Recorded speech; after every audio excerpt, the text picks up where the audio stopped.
Why is a tax plan that could add $1 trillion to the deficit over the next 10 years a good idea? Well, let me tell you why it's a good idea. One of the primary reasons that I went to Washington, D.C. was to do something about our national debt. As a father, as a grandfather, that is very important to me. Right now we have $20 trillion in our debt, and it's going up.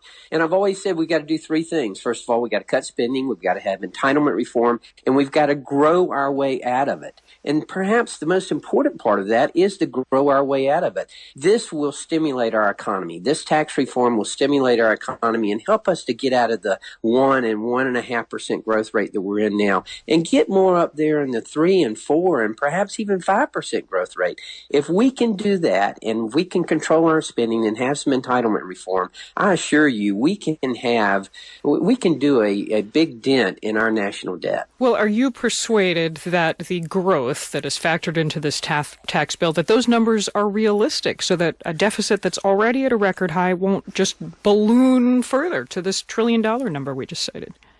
I am convinced, again, that if we can control our spending and have entitlement reform and have good growth, that we can do this, and it won't increase our debt. Instead, it will decrease our debt. Let me ask about another objection that's being raised. This is the issue of deductions for state and local taxes. We had one of your fellow Republicans, Lee Zeldin of New York, on the program last week. He's saying he's not going to vote for this bill as it's currently written because this issue of cutting the deductions for local taxes is a big deal in states like his, in states like New Jersey and California. How will you win Republicans like him over to voting for this bill?